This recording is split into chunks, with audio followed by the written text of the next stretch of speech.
Hey, everybody. You probably just caught half those words because I heard a voice saying that we were recording right as I was starting to say that. So apologies if you missed the first thing. Hello, holiday spirit time and such. We've hung the lights around the Developreneur office, as you can see, and only three or four people were injured in doing so. So that's better than our normal, numbers. Getting into Christmas season and specials. So we'll special our way out of the year. I think we've done a lot of different stuff over the years. Usually, I do in the Christmas. One of the Christmas ones is sort of a gifty related kind of stuff of like whether sometimes it's been good gifts to give. I think this one I'd sort of like to do a little bit of, um, and it'll be maybe less structured. We can still do a good thing, bad thing as we do our general introductions and such. But I'm thinking that we just sort of then dive in and just do a general discussion about like maybe like what's a good gift you've gotten, you're giving yourself, or that you recommend other people take a look at, um, and sort of where to go with that. And we'll just sort of chatter our way through the episode that way, trying to keep it sort of light and just sort of. I think let's do this first one is just sort of like gift focused kind of thing of like whether it's you know we can go into a little bit of stories or whatever we want to do. If we ramble, that is pretty much typical, so not a problem. Does that make sense? Does that sound good? Yeah. Everybody else in the audience? I'm not talking to you. I'm talking to the audience. Okay, I hear applause. So, all right. This reminds me. This will be like a little bit of a bonus thing. I was thinking about this as I was putting everything together this morning before stepping into this. Used to be when I would watch the Dignation podcast, they would drink as they were going through. They'd have beers or something, usually beer as they were going through the episode, and it was sort of funny watching them get more and more drunk as the episode got on. And I was thinking we're sort of the opposite of that because I'm like, I caffeine up. And so as we go further along, we've got a little bit more energy or maybe a lot more energy. By the time we get done, it's like, okay, quit. Like we're gonna blow a circuit breaker somewhere if we don't watch out. All right, let me settle myself a little bit more. These lights are just a little bit too bright on me, this kind of thing. So, all right, so we'll go to our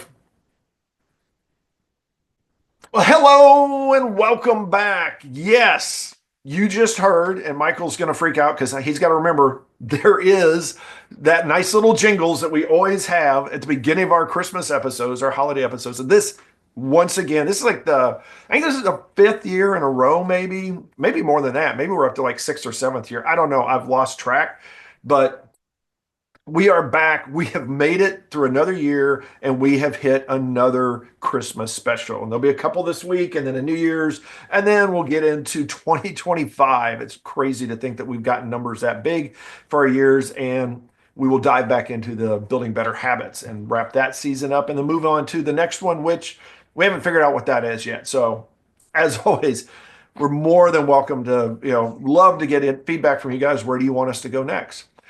I've spent enough time on that.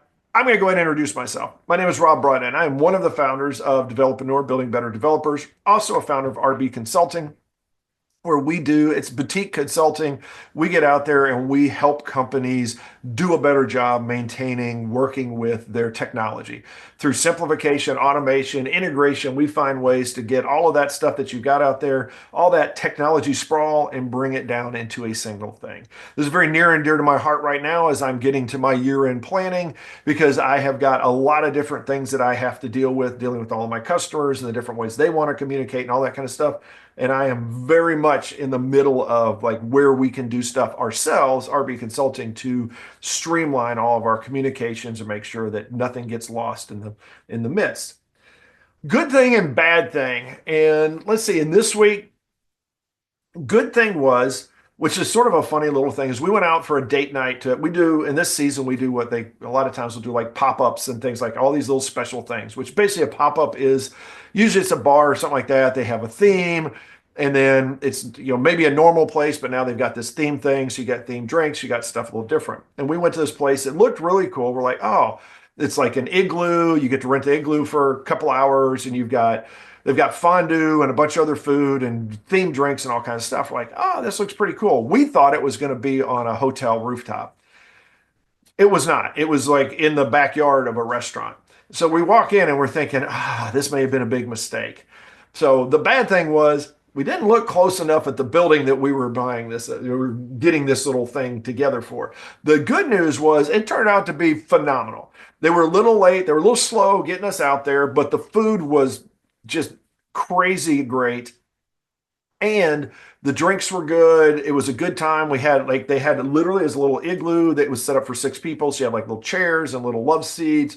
They had a speakers, a Bluetooth speaker, so you could just run your Christmas music through it. The igloo was all lit up, just like the offices here at the world headquarters of Developreneur. So it's a good thing. So it's one of those things. Hey, it was like it looked a little dicey. However, the other good thing is that what we're doing for New Year's, we're actually going to make sure we do a little drive by beforehand to make sure that we are like picked a place we really want to go to. One good thing also is that I've got a partner that has been working with me the last year, and he's on the other side. And I'm going to let you go ahead and introduce yourself, Michael. Hey everyone, my name is Michael Meloche. I'm one of the co-founders of Developreneur, Building Better Developers. I'm also the founder of Envision QA, where we help small to mid-sized businesses or clinicians really analyze their software and make sure that their software is working for them, not them working for their software. We analyze your processes, we help you remove redundancies, and we help you automate and actually build tools or find the right tools to do your job right and to basically streamline things so you're working in your business more instead of on your business. Good things, bad things. I'll keep it to the good in light of the holidays. I'm excited. We're getting close to the end of the year. Still have not gotten snow yet. That's the only. So that is one bad thing. I don't have snow yet. I like snow for Christmas. When it's cold outside, when it's below 30 degrees, there should be snow. No such luck. Lots of ice.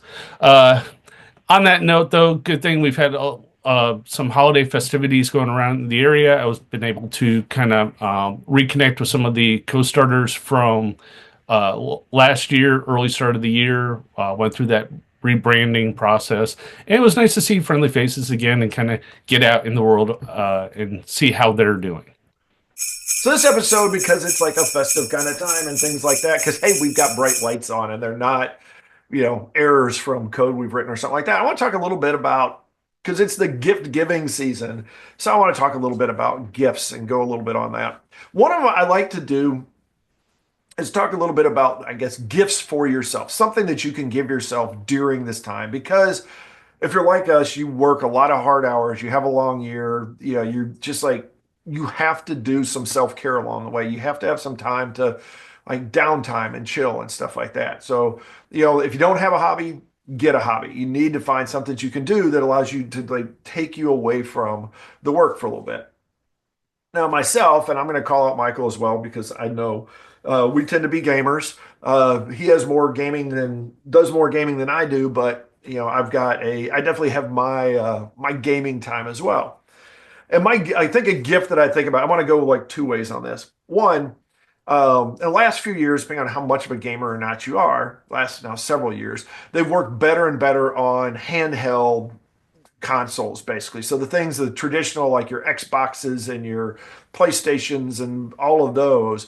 Now there are really high-end handheld systems out there, two of which that I have become very happy with as they have progressed is one, the Switch. The Nintendo stuff eventually became the Switch, which you can plug in and you can use as a regular console, but it's also really nice to travel with. A lot of stuff you can do there. It's got all the console, all the controls you would normally want, and also the Steam Deck, which is a little bit more. It's because it's got a very broad number of games that it supports. You can get a little hit or miss in that. There's some stuff that it will support with like quotes around you, but you really want, like for example, I've got one game that I'm playing that's Fallout Vegas that it supports it, but I really would never want to play it other than with a controller that actually have like a Bluetooth controller into it. If you want to do it through the handheld, like set the handheld a little bit further away and use a controller to do it. All that to say, one of those, if you're a gamer and you want to be able to get away from your console, if you're like an Xbox or a PlayStation 5 or something like that, then check one of these out or both of them. They're price wise, they're comparable to a typical console system and stuff like that. You can get some accessories and that so you can keep adding to, and they both have digital stuff so that you can download things in. You don't have to carry discs around with you or cartridges or things like that. You can for the Switch at least. I don't think you can be, there isn't even a, I don't think there's a cartridge form for Steam Deck, but you can bring this stuff in and it allows you to play whatever games you are. Follow up to that is I was wandering around looking for something because I was like, hey, I want to get like another Switch game because I've been working my way through it. Stumbled across a thing called Unicorn Overlord. I was like, what kind of crazy name is that? It can't be very good, but it actually fell under the list of things that was like my kinds of games. So I started looking at it. I was like, this might be pretty good. And it turns out it is like one of those, it's a perfect kind of Switch game. It's one of those you can sit down, you can play for a little bit. Yes, it's got a long story, but you can like do it for a little bit. You don't have to get too lost in it. You don't lose like days dealing with it. So those are my, that's like a very specific, here's a game that maybe you want to take a look at. Or if you really want, like I mentioned, Fallout Vegas or Skyrim or one of those, it's like just huge games that could take up the entirety of next year for you. But also this, it's a little one. And then it's like I said, it's just I think it's really handy to have one of these little portable systems. That's my thoughts. Where are you at with your gift, self and other gifts stuff for yourself, Michael? So that it's funny about that Unicorn Overlord. That I remember seeing that one, and the first thought I had was another game that came out for the Xbox 360. I think was Brutal Legends. That was another one that was like, I don't know if I'm going to like this, but it was was it John Black was like a heavy metal guitar was the antagonist was the hero, and it was like heavy metal bands and guitar. It was like, what the hell is it? It was the funnest game I had played that year. It was like, good gracious. I kind of hope they make a sequel at some point because I really want to see like updated bus bands. Like they built the battle stages. It was really cool. Uh, I've got both of those consoles, and it's kind of funny because there's actually a app you can download and install on the Switch that lets you remote play to your PlayStation 5. So I've actually, instead of breaking down and buying that Portal or whatever that PlayStation handheld thing is, I just use the Steam Deck, and it plays pretty well. It's actually interesting enough that the Play Now or Remote Play actually works on my iPad too, so I can actually even remote play to the PlayStation. So there's so many ways you can actually kind of stream to your PlayStation, which is kind of interesting. I digress a little bit.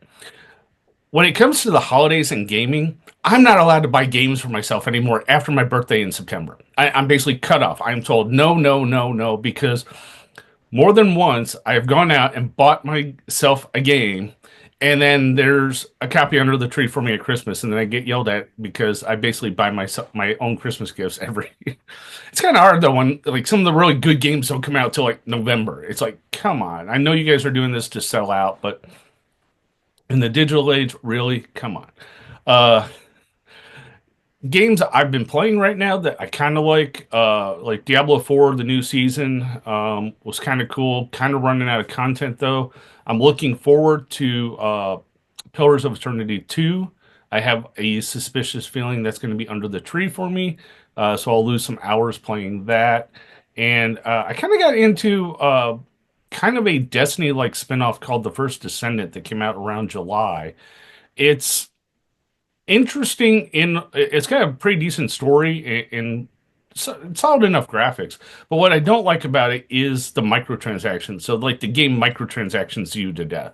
So it's once you beat the story, the end game, unless you like really do the grind, really feels like work. So it's like, okay, I'll wait till the next season comes out, new content drops. Now it's like, oh, okay, it's fun again, get through that. But the end game material, not really for me. But the main story is kind of cool. It's Destiny-ish, but kind of more down to earth kind of thing, like better scenery and effects. Um, as far as gifting, um, similar to me, my son-in-law is a big PC gamer. I kind of got away from that because I need higher end machines for writing code, not gaming. Because I find myself, if I buy a gaming rig to write code on, I play games on it and I don't write code. So I try to keep my sections separated. But he picked up the I guess Stalker 2 is the new one that came out. It's like a Ukrainian kind of sci-fi horror first person. Looks really cool. It's only on PC and I guess Xbox at the moment, so I can't try it on my PlayStation yet. And it won't play on the Steam Deck, so it's really graphic intensive, but it looks fun. It looks interesting. So just some ideas for you if you're out there. I do like the Switch, and I'm actually hoping there's a copy of the Mario and Luigi Brothers under the tree this year because that did come out after my birthday. So those are just some of the things I like to play on those as well. Those are some, that's it mentioned. There's always with those, there's always the idea of like going back. I like sometimes to go back to some of the old things you mentioned, so like the old school games and that, where because I do have like, I have a collection and I've been like whittling it down because I had so many of them, but I do have like practically every handheld that's like I've got way back to like the Game Boy Advance, all the way through like PSP and stuff, all of that kind of stuff. And I've got games that work on all of these things, and I can still play them. And I do from time to time. I'll decide, hey, I've got nothing to do, and I'll crank out the little Game Boy Advance. I've got some little, little arcade style game or something like that. I'll just do because I know I'm going to be sitting there like at a, graduation, sitting there and doing nothing for an hour while I'm waiting for stuff or something like that. And those are always fun to have. It is fun to go back to some of those things that I've beaten years ago, like the old what's it, like the Crash Bandicoot series or Spyro the Dragon or some of those kinds of things, to just go back, and it is fun. And it's like some of those things, it's like it's always great to get the new games, but it's sometimes nice to just like chill and do either like an old school arcade kind of game or something that you've already like solved, essentially, where you can just go in and beat up on some people or something like that. Or like Skyrim I mentioned, is I've got a couple of those where I'll just sit.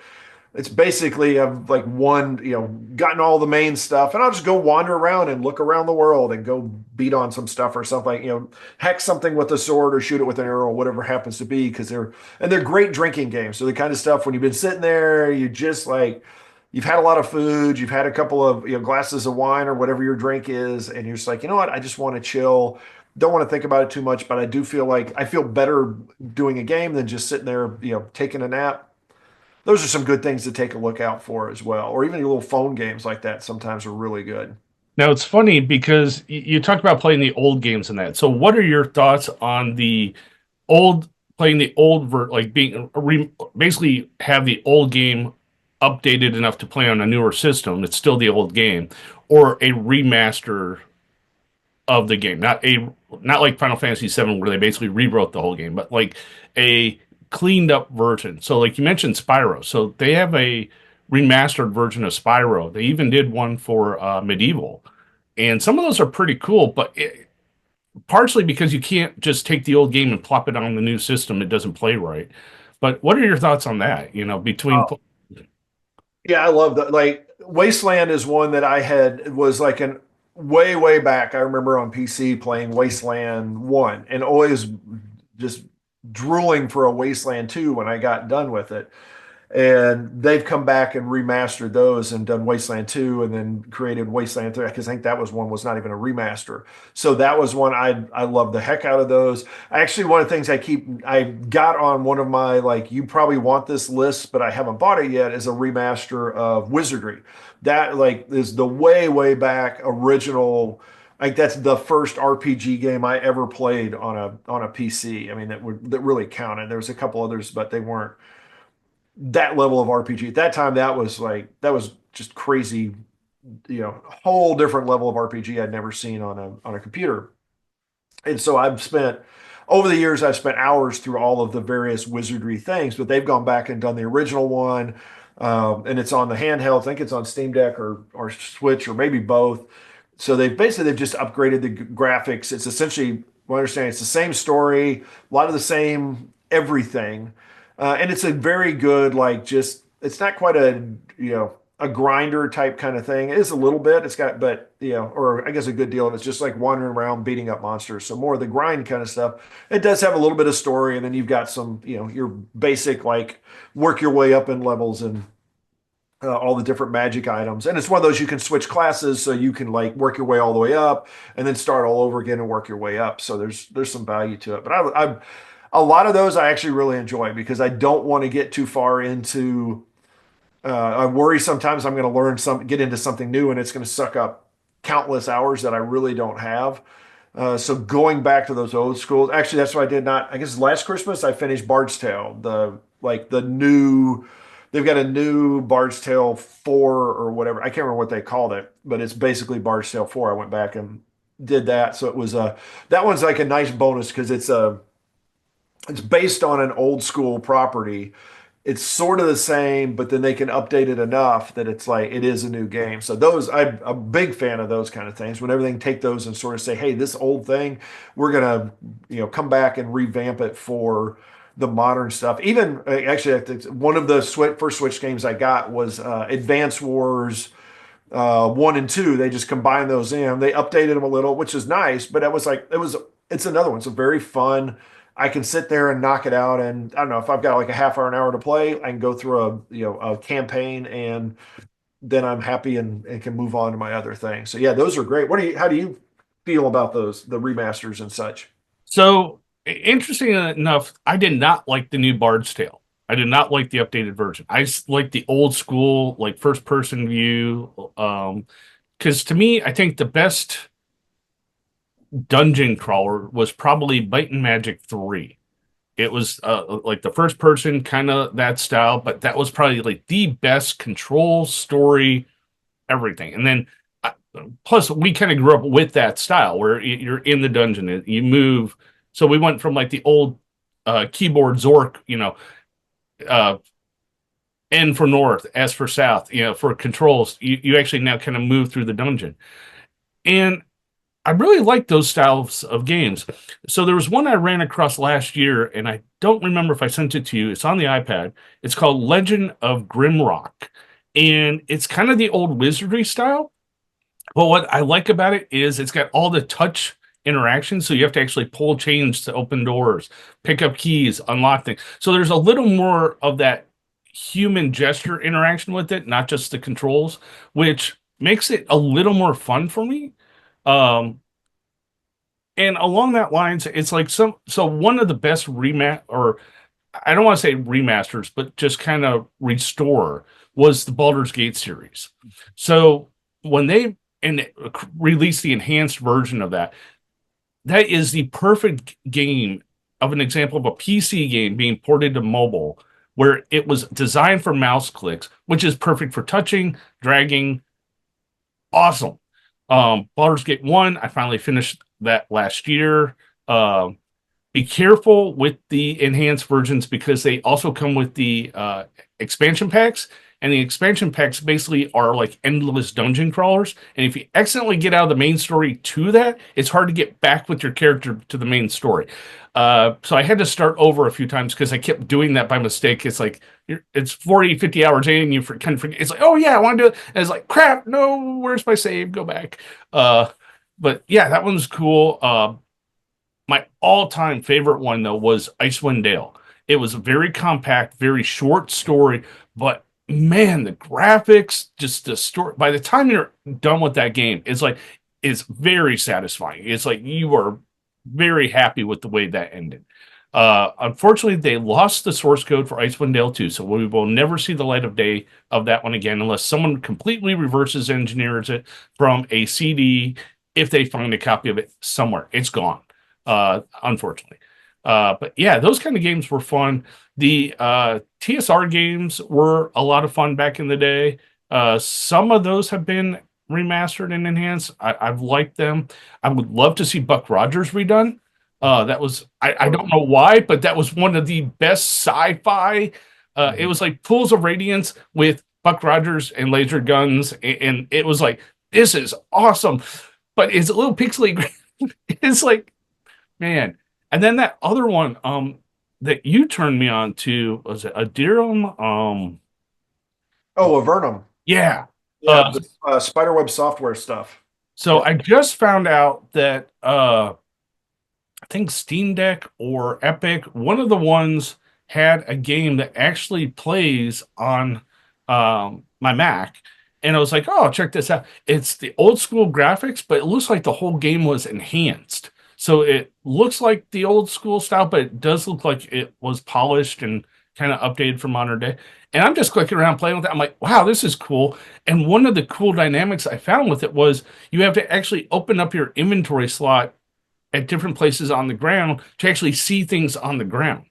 I had never run into that before because some of the other like the earlier ones didn't have that mechanic. So I don't know if that's something new they added with this game or if just the later ones had that. That was really cool. I'm like, hey, what's that on the ground? How do I get that? And I'm like, oh, hey, okay. So that means I kind of, but you can't walk around with your inventory open. That's the only thing that's a little weird about it. But I can see the quirk with it. Like I can see the appeal to it. It was kind of cool. So I'm giving that one a shot this season while I'm waiting on what's under the tree and trying very hard to get away from like games as a service right now because I'm just a little burnt out of like, always have to log in to make sure you get your daily things. Always have to make sure you do the seasonal content to get like the bonus. It's like, come on, guys, make a game, make a story, make it good, you know? It doesn't necessarily have to be Skyrim, but Astrobot, perfect example. It is like a 20-hour game and it is like nostalgic, perfectly made game. You can play like at the end of one level, you're playing Ape Escape. At another end of a level, you're doing Ragnarok or God of War. It was just cool. It was like this is like the game was solid. And even at the Game Awards show this year, they called out, thank you, Nintendo, Mario. You like set the stage for this, and it was like a throwback to like everything good and happy with video games. It wasn't like nothing really.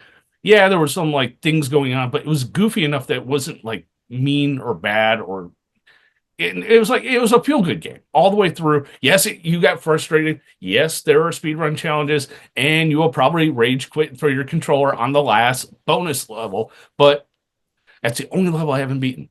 I get 10 minutes in, almost to the end, and die every freaking time because the platform just moves just right. But I digress. But yeah, so again, I like a lot of the restores and some of the remasters I like I said, medieval. But like the Legend of Kane one that just came out, it looks kind of cool, but I almost feel that's more like a reskin than a remaster. It's like don't charge me full price for a game that all you did was just kind of update the graphics a little bit and fix the controls. It's like that should be like $20.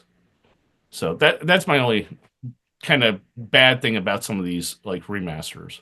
Yeah, so yeah, that's just a couple of brief thoughts. Yeah, Might Magic 3 I think was probably the best because it was also sort of it was basically open world-ish. It was like I always liked the Might and Magic game mechanics and stuff like that, and it was just it really added all the pieces. So that was probably the epitome of like old school stuff. I'd forgotten about Buck Rogers. Like there's a Buck Rogers and Buck Rogers 2 were the two that were the old SSI, and I loved almost all of the SSI stuff, and those were phenomenal. That and another one, Wizard's Crown, was one of these. It was game mechanics, very different from some of the other RPGs, but one of my all-time favorites. So there's a lot of there's a lot of good stuff out there. So, that's something else. If to gift yourself is maybe go back and like look back 10 or 20 years and see what's out there. You might find something that's really cheap that turns out to be, a great way to spend some time over your holidays. While you're out there, though, you can feel free to shoot us an email at info@developreneur.com and let us know. I like game recommendations. We are totally happy to hear those as well because there may be something we missed somewhere along the way. So let us know. As always, hang out. You can hit us up on Twitter or X. You can check us out on Facebook. You can go out to the developreneur.com site and you can spend some time searching through all of the content we've got out there. I think we're literally thousands of articles are out there now, or 1,000+ articles are out there. Lots of stuff for you to take a look at. As always, feedback however you can get to us. If you want to send us a letter, if you want to send us smoke signals, we also have comments everywhere, whether you're watching podcasts, whether you're out on the Developreneur YouTube channel, all of that stuff.